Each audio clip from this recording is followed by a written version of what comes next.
नमस्कार साथियों।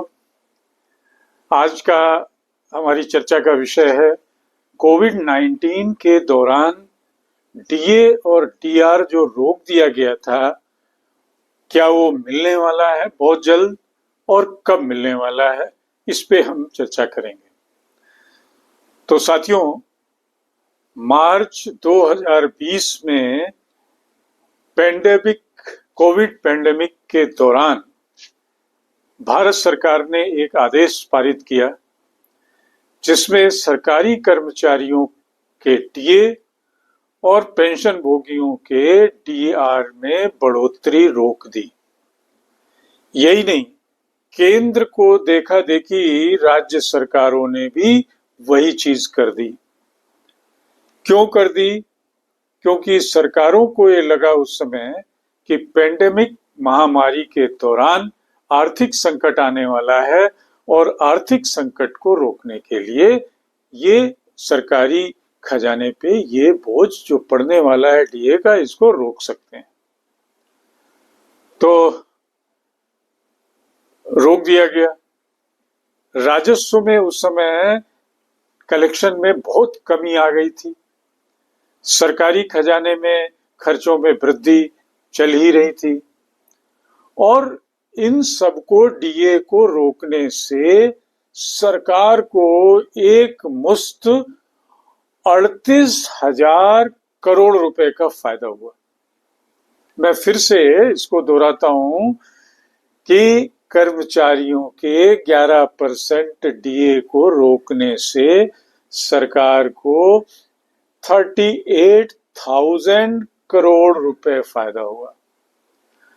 उस समय सरकार ने ये सिग्नल दिया था, ऐसे संकेत दिए थे कि जब स्थिति सामान्य होगी तो डीए के साथ साथ एरियर्स भी कर्मचारियों को दे दिए जाएंगे। अब 2020 से 2024 आ गया। इस बीच में कर्मचारियों का कितना लॉस हुआ, आइए जानते हैं।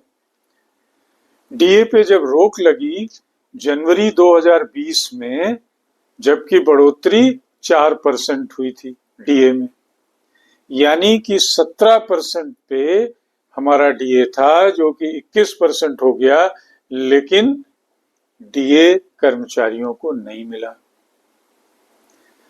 जनवरी 2020 के बाद जुलाई 2020 आई, डीए फिर से डिक्लेयर हुआ 3% डीए और वो 21% से बढ़ के 24% हो गया।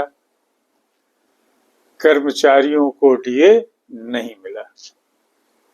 जनवरी 2021 आई लौट के एक साल बाद, 4% डीए बढ़ा, 24% 28% हो गया। कर्मचारियों को डीए नहीं मिला। तो अगर सब मिला लें तो कुल मिला के 11% की बढ़ोतरी हुई जनवरी 2020 से और जनवरी 2021 तक। 11% की डीए में बढ़ोतरी हुई और आज की डेट तक किसी को भी एक धेला नहीं मिला।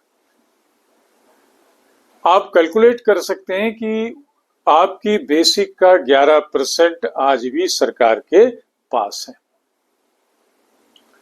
अब आइए जानते हैं कि ये डीए कब मिलेगा और कैसे मिलेगा और वर्तमान स्थिति और डीए बहाली कैसे होगी।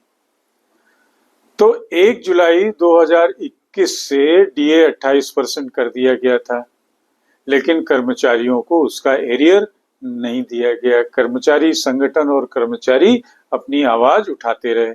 सरकार इस मामले में बिल्कुल चुप थी और रोक की अवधि के दौरान का डीए मार्च 20 से जून 21 तक का डीए और डीआर सरकार निगल चुकी थी। आगे सरकार की भविष्य में इस डीए और डीआर को देने की क्या कोई योजना है? तो सरकार ने बहुत बार इस चीज के उठाने के बाद ये स्पष्ट किया है कि वो ये 11% की डीए और डीआर की राशि नहीं देने जा रही है, जबकि इस कर्मचारी संगठन लगातार इस पे दबाव डाल रहे हैं। और आज की ताजा स्थिति यही है कि उस 11% डीए को सरकार ने न देने का फैसला किया है। साथियों, अपने कमेंट बॉक्स में दे सकते हैं उनकी क्या सोच है और क्या उन्हें ये 11% डीए एरियर के तौर पे, जो कि हजारों और लाखों में बनता है, क्या वो मिलना चाहिए। इसी के साथ आपको याद दिला दें, चैनल @Mr. Sudeep 104 को शेयर एंड सब्सक्राइब जरूर करें। थैंक यू, नमस्कार।